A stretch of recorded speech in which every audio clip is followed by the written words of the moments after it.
Agni Zotis here with the Educators Edition and Make Kids Transform. Debra is an educator, a yogi, an ex-gallerist, and that's how we met a very long time ago.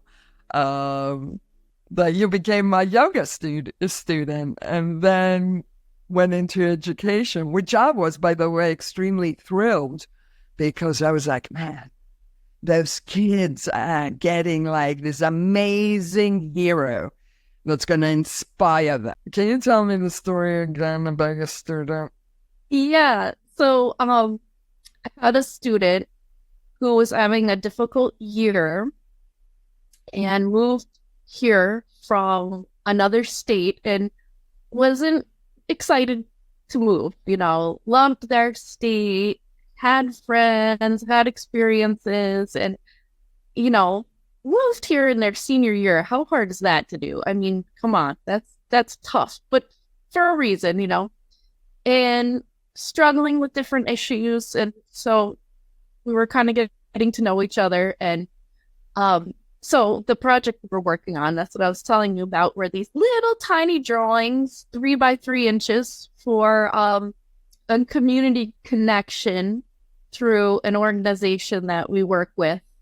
And they do this every year. They do this art show called the 3 by 3 art show. Everyone in the community can create something, deliver it, and it will be sold for $10. And I told all my students, let's try it. You don't have to submit your work. If you want to, you feel like you can part with it, you want to do something for a good cause, give me your work by this date and I will deliver it. So this student really loved the project, made like 10, 12, just way more than I even asked for. I only asked for 3. And just kept drawing all their favorite characters. And so one day, I was having a difficult day and was sort of loud about how he was feeling. And, other students were like, oh my gosh, is this okay? Is this okay? And so I just stopped what I was doing. We're in production time. So, I couldn't do that. It wasn't like I was in the middle of a lesson or something, and just sat at the table and listened to what was going on. And, other kids were like, whoa, she's letting him express himself. And I just listened. And after that moment in time, it was like something changed because I listened.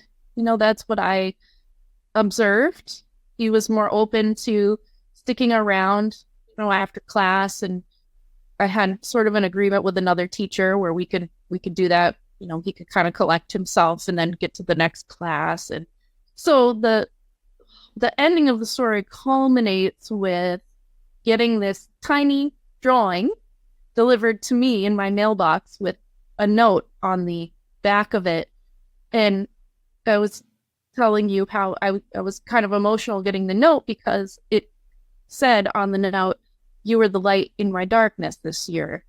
Just from listening, and having conversations and building the connection. And, this is a student that probably was not accepted by, people for whatever reason, maybe because of the expression. The expression was not polite, right? Just out there. And, sometimes those are the kids that I connect with the most because I try to see what's going on with them. They need the listening. There are kids there that they'll be fine. They'll be fine because they have parents at home that listen to them. Exactly. They have friends, and those are the kids that are like, I'm good. Okay, you still need to talk. Let me know. Yeah. But a student like that really needs the adult connection. Somebody that can validate them in a way. And luckily where I am now, we have a lot of wonderful people like that will sit with a student and help them. But to receive that back, that's the greatest gift, that the student says to you, you really helped me this year. And so I hang on to that. That's something that keeps me going. Right? Well, that's why you're doing it. Yeah. Yeah. So you're an educator. That's exactly why one is an educator. Yeah. I love those notes. I mean, I get, I have, I love them. I save them. I save them. Yeah, me too. I got a couple of them hanging. I'm Yeah. like, all right, the cutest thing. It's really important. Yeah, even just the little, from the little kids, the little note like, I like donuts. Here you go. Like, whatever they give you. And it's that's why one is an educator, and like we said before, and what I said, that's what makes a good educator. And I think we need a lot more good educators, honestly. And what makes a good educator is the able to connect with a child, with the teenager, whatever they are, adult, even adult. It's the same idea. It doesn't change that relationship. It's the most basic need of connection with others. Isn't it? Like what else are we doing? Right? We're going to these environments every day, and we are interacting with people like at the most basic level. We're needing the connection. I think that's what we seriously learned from COVID is connection is needed.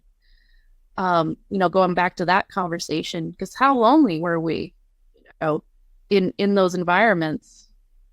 It was sad. It was sad. And that's the epidemic of the modern world also, because it's easy to sit online, but at the same time, and there's science behind this, there's neurochemistry behind this, we all need to be in personal contact, because something happens with the symbiosis, something happens where we really exchange energies, and that's humanity. And we're tribals. We come from tribes. It's easy to think that we're isolated. And some of us love our isolation, me included. As an artist, that's what I love to do, and I love to meditate, and that's like something that is within myself. But the reality is that we are all interconnected. Mm-hmm.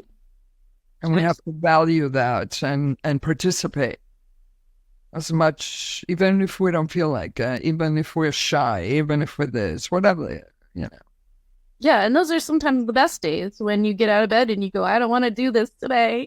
And then you get there and you do want to do this today. Yeah, you're like, oh, this is the best thing. I have most of my days like, I don't want to do that. And then I'm like, how do I not want to do this? This is my life. Yeah, I forget what it's called, but it's like resistance or something. Like you're resisting to get up because it's snowing or it's cold or you're tired. But when you break the resistance, you're fine. It's like, oh, I just needed water. Or I just needed a friend, or I just needed to, smell fresh air. And Yes. like a battle, right? Like you gotta fight yourself sometimes, but yes. It's also patterning and a little laziness in it. yeah, it's just showing up. Yeah, that's the whole thing, isn't it? Yeah. That is the whole thing. So before you touched on something that was very interesting, but it reminded me of Carl Jung's work on the shadow work, right? Like why do we have biases? Oh yeah. And that's something in the coaching world, for example, that's when I trained as a wellness coach, that was like one of the big things. Like, how do you identify your own biases? Because it's so easy to bring them in to our lives all the time, and we do, which is fine. But when you're working with people, you got to understand what's happening, right? It's like, it's a lost cause. Nobody's a lost cause. Right. Yeah, you have to separate, from whatever your upbringing, your culture taught you. And that's at the heart of a lot of our conflicts in the world. Yeah, absolutely. Absolutely. All of a sudden, and we're seeing that in a very divided country that we're living in. And we're seeing that grow, by the way, because people are using that to manipulate people, Yes. you know, where all of a sudden, I don't like you. Why? Because you think like that, or you look like that, or, you didn't say that word, Mm-hmm. or whatever word it is, and it's like all of a sudden we create this image of this person that's right in front of us. Meanwhile, that person never even said a word about that. We're bringing our whole backgrounds with us. Yeah. Yep. That's what you're bringing to the table. So Yeah. if you know what you're bringing, Wait. well, if you know what you're bringing to the table, then you can start to separate from what might be an unrealistic expectation or unrealistic or misguided perception of someone else. Absolutely. Absolutely. But that's something that has been taken away from all of us in some way, and that is critical thinking. Yeah. So conditioned in response, just response. Yeah. Yeah. And one of the things that I try to remember is don't react, respond, but respond differently. So somebody does something you don't like, instead of reacting immediately, how can you respond in a positive way so there's a good outcome? But it's not always so easy in the moment. It takes a lot of practice to get there, because if you're just already in that bias of everybody is out to get me, or the world is unfair, or whatever the thought process is, it is difficult to respond from a place of peace, I guess you could say, to expect the best outcome. Yeah. You're carrying paranoia with you, absolutely, and fear, right? Once we have fear, it distorts everything. Yeah. And there's a lot of fear in the world right now. Yeah. Yeah. And I don't think it's an accident, honestly. And I mean, just by seeing how the world's reacting to everything, including myself, I mean, I really have to pull self-awareness really comes into play constantly. Yeah. Yeah. And you mentioned about critical thinking. I mean, that's one of the main things that we learned about in teacher school, to have people be thinking critically.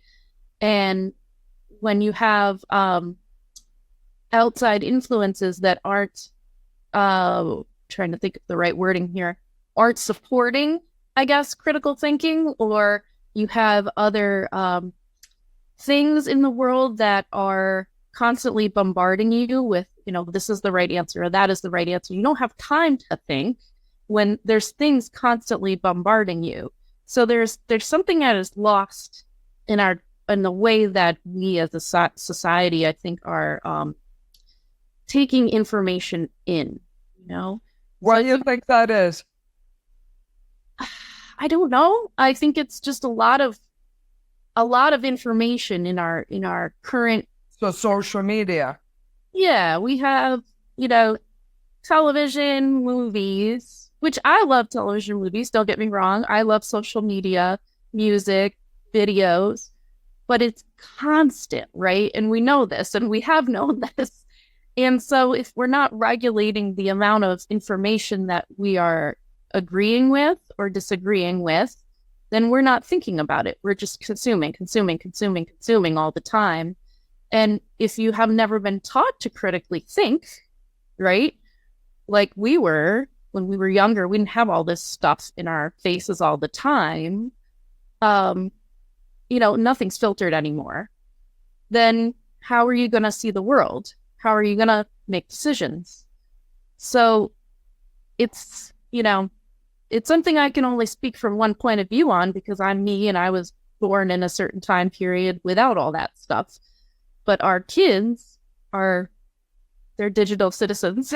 They're out there. They were born with this bombardment of imagery, so it's normal for them. And so it's even more important that we teach them how to separate, what is being shown to them through these different things, these different whatever you want to call it. Channels. Yeah, channels. And what is real? What is fake? How do you recognize where you can find out if something is true, false, etc., and how to make your own choices based on it, versus, oh, I like it or I don't like it. Right. Likes. Yeah, and we Versus do likes. yeah, likes, follows. And we do a lot Which of is fascinating to me what people like. I know. I'm like, why? Yeah. And we do a lot of this work in critique. So critique is one of the ways that we strengthen our critical thinking skill. Why do you like it?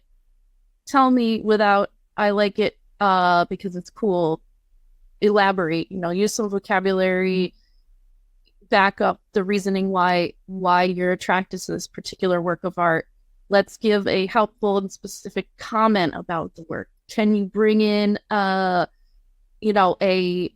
piece of information that supports your idea? Things like that. So that's something that we can do as art teachers to help kids with their critical thinking. And I know other teachers and other disciplines are doing their own thing with it, but it's probably one of the most important skills that we're teaching students in schools, like across the board. Everybody gets so focused on, are we making the grade? And I understand why, we need to do that for whatever reason, but the skills that they're going to leave with, critical thinking skills, are going to help them choose what career they want to be, choose what type of people they want to interact with, choose what type of lifestyle they want to lead, political choices that they can make in their communities, moral choices, ethical choice, all that. That's a bigger life lesson. Absolutely. If they do, actions that will end up in jail or not. Right. Yeah, right. Drugs, so on. I mean, that's what the kids are facing, really, because they could take any road. Yeah. It's not an accident that kids end up with bad choices, honestly. It's just that they didn't have the guidance. Support. Yeah. Yeah.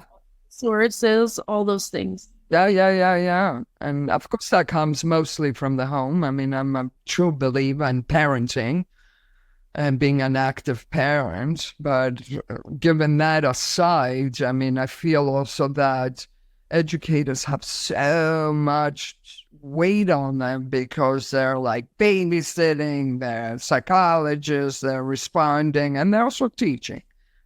So, in my experience, honestly, Debra, has been educators, most of them are burnt out. Yeah, there's a lot. There's a lot, and that's why we need to build our circle of support. Yes. If I did not have a circle of support, I would be in big trouble. And I mean, I'm not just talking like I have, my family, which I'm blessed to have my family, my immediate and extended families, and, my husband's family and all of that. But like my support system within my school and outside of my school. And I try to drive it home to everyone that I meet who is an art teacher that you should be in our art association, because our art association provides activities to bring you back to the basic reason why you might have become a teacher, to help others, to be creative, to share creativity. And we try to do something once a month to get everybody together and say, hey, it's your time to create. Let's teach each other something. And you leave those environments like, whoa, I have a friend now that works in that building, in that school, and I can reach out to them for resources. I can connect with them and say, hey, I'm having an issue. Can you give me some suggestions? And so if you don't have that support system, you are going to be burnt out. You're going to be having a very tough time. It requires that connection. Again, I would say 2 to 3, sometimes 4 conferences a year, because it re-enlivens me to come back to my classroom. Like, I've got new skills. I just met all these great people that can help me. I have resources now. And without that, you're kind of a little bit lost. So it's important. It's important. Burnout is real. Burnout is very real. I want to also add, because I do know about this on a personal level with you, because I was part of it. You also have a personal practice. Yeah. Very important. Very important. Self-awareness. Being able to take a deep breath when you're having a hard time. Because everybody's going to have a hard time. Nobody, this idea that, I just have a hard time. Because this is the language. I hear it all the time. It's easy for you, for whatever reason. It's hard for me. It's like, no, we all get the same. Life is challenging. It might look different. Absolutely looks different for all of us. From economics, cultures, blah, blah, blah. But the reality is we all get challenged, and we all need tools. And personal tools, but also community. Mm-hmm. Very important. Very important.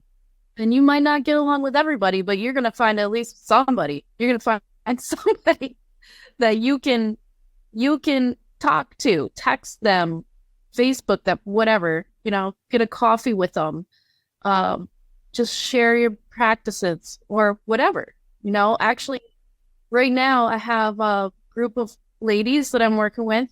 I've been more involved with my art association over the last 4 years. Okay. And so the next 2 years, my friend and I are co-chairing our association. And we have an awesome group of ladies that joined to take on different officers' positions. And in that particular group, there's different people that are having, different life challenges. And we're all there to support one another. And so sometimes it's not always just about like, oh, what are your students doing? Sometimes it's about, what are you doing? Can we do something fun together? So we have these things that we're putting on for our association that are just easy. Like, you show up, we're going to get together at this particular restaurant. We have sketchbooks. We're going to sit, we're going to put the timer on, and everybody's going to draw for like 5 minutes, whatever. And then you trade, and then somebody else gets the book and they add on. And it's like, it takes you away from that stress, right? And you can Plus, it's a fun project. That sounds like a fun project you're building on. It's so fun. And we're talking about taking the work, and maybe it's a collaborative art installation or something down the road, right? Or we cut them all up and make something new out of it. And just having that to look forward to, we're trying to do that quarterly, is really nice. The connection, the camaraderie of having, somebody that gets you in that moment. Yeah. So I'm really looking forward to that this year. And I had some wonderful people in the past 4 years that built me and my friend up to be able to take on this role. That's beautiful. It's volunteerism. And actually I was kind of like, whoa, you're believing in me to do this. Okay. The right person. He does have a one. If you want, I'll come and do something with you girls. Yes, or guys, or everybody. We have good too, but they're just not a lot of them in the art world, in art teaching. When we go to conferences, like, there's a man. It's a rare breed. You know what? It's very funny, right? So even for this podcast, like, I've had But it's funny because the women are so much more shy too. But it's all women in the education. There are some guys because I know them, and but it's very interesting. It is really interesting. Yeah, but that's good because women are nurturers, and that's what we do. And we welcome everyone, welcome everyone in the art world. This is the place, I'll do a workshop if you ever guys want to do like meditation, breath work, stuff like that, like mindset things. Yeah, I would love that. Yeah, I'll come and do that. Propose it to my cohort. Yeah, seriously. Yeah, you're gonna be busy in this next couple of years planning all kinds of things like that. So yeah, I would love it. Actually, that's putting it out there, Deb. Yeah, I would love that. We actually have a woman that lives in Whitestone, so New York City connection, and she's gonna come and teach us a few things also. And cool. Pulling everybody from all over the place to come and help us out. So talking about community, that's how it works. Thing about teaching art, I think that's wonderful, and you touched on and spoke about actually, is that art and why I love art so much is that it's a unifier. It really takes down all boundaries of any type, really. When people come to create. Yeah. And that's what we love about art and creativity, right? Because life is about creating. Yeah. Building or destroying, because if you're not building, you're destroying. And being in the middle, you're just dying. Yeah, that's how it feels, right? Because it's not natural. So everything is moving. Every single thing is moving all the time. I mean, I know we want certainty, and it feels good. I do too. And we want the familiar, but life is constantly evolving. And that's the nature of the seasons, of all of it, of us, of being. So it's inevitable. But art has that unifying and sort of the deep breaths, right? Like being able to just have a minute together and take a deep breath. Even if you don't say anything, even if you don't, any kids around you, that whatever you like, you don't like, because we're full of likes and dislikes and all these things, right? And just being able, when we calm the mind, it's like, none of that matters. Right. Yeah, and that unlocks so much more for you in the world, and it's very difficult for some people to separate from that. And we're just starting to learn about biases too. That's another topic that we've been hearing about in education. And can you recognize why you might have a bias, how you might be biased in your assessment of someone's learning, in your connection with somebody? And we watched a video about this in my training last school year, and it was really kind of like the first time that it really was brought to light for us to think about as educators, at least in my experience. I don't know if other teachers had started learning about it, but it's coming through in a class that I'm taking right now. And you have to separate from those internal biases, and that is all connected to your culture, your upbringing, your values, your what you prioritize might be different from what someone else prioritizes. So there's a lot of reflection that has to happen when you're a teacher in order to be fair, to be fair to someone, give them a chance. So if we can impart that on the students, how much better is their experience going to be with each other? So something to think about. There's always something to think about. My sweetheart, I'm so happy you're an educator and a superhero for sure. Oh, anything else you want to add? Oh gosh, I just love being a teacher. I think it's the best profession, especially being an art teacher, because we get to see their growth. We get to change people's minds about whether they think they're creative or not. And that's one of the things I start out with when I meet parents is, you don't have to be an artist when you walk in the store. You're here to learn. right? You're here to take in the information and then we look at your growth. And so it's just every day is a new experience. That's what I try to drive home to people. And people always say like, I can't even draw a stick figure. I'm like, I know you can. Let's start with the stick figure and then we'll go from there.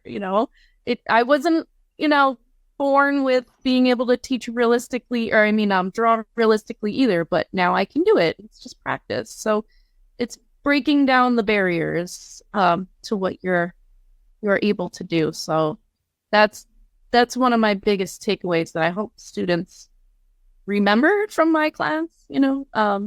Just try. Just try. You can do it. Plus, we're always creating, and if it's stick figures, drawings, paintings, it's life. Yeah. Regardless of what we're doing.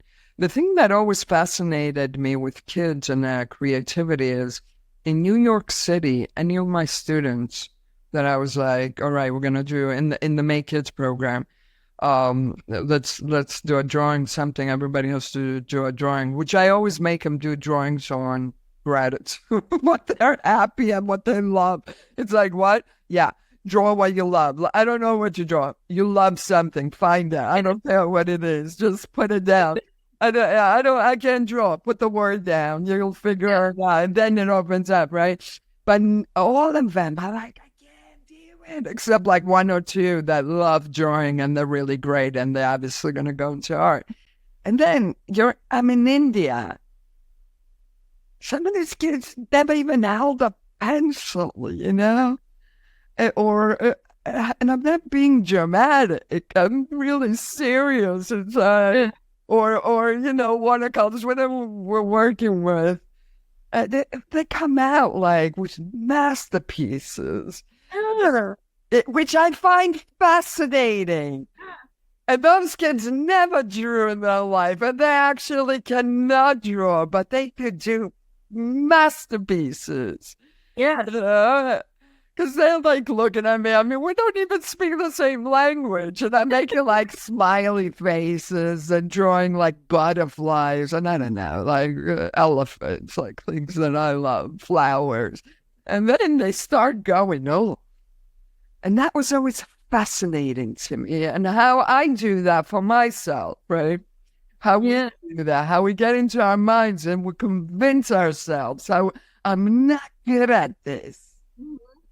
And you get that little bit of confidence and that makes you think that you can do anything. That biggest light bulb moment, I had that moment in college, like, oh, if I just focus all my attention on learning, I will get good grades. I am not just a student.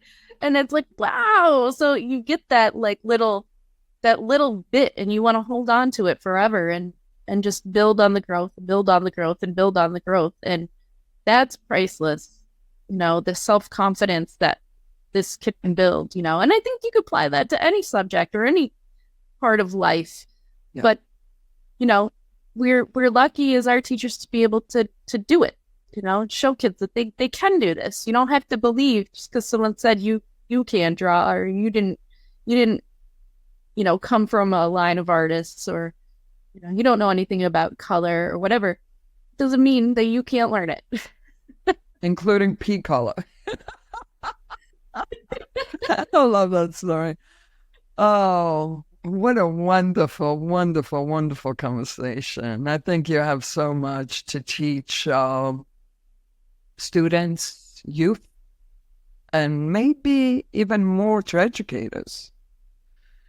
And you brought some very important points up about what a good educator is. And I think that is an art and mindfulness that we talked about. But any subject, like how do you penetrate, how do you see your students? Because I think if you touch a student like that by vision, by acknowledging their existence, my God, you're waking them. Yeah, that's really important. And I would be remiss if I didn't say that I have had some incredible teachers that have taught me how to be who I am and how to look at the world, and you included. Oh, group of people. And, some of those wonderful people have passed away, but I think of them often. And other teachers or other educators that I know remind me of them. And it's like, I know they're there in spirit and in looking at what I'm doing. And it makes me feel like, this is my place. Those people have been there to lift me up. So I'm going to be lifting other people up too. That's how I think you repay your teachers, by doing good work for others. So if I had to say what is my legacy as a teacher, is that I want to continue helping others and passing along the knowledge that my teachers shared with me, right? It's important to say that stuff out loud because it's actualized. So thank you for giving me the platform to do that. And it's true. Debra, thank you so much. Thank you. Bottom of my heart, honey. Thank you. Thank you for your time. Thank you for talking to us. And thank you for being part of my life.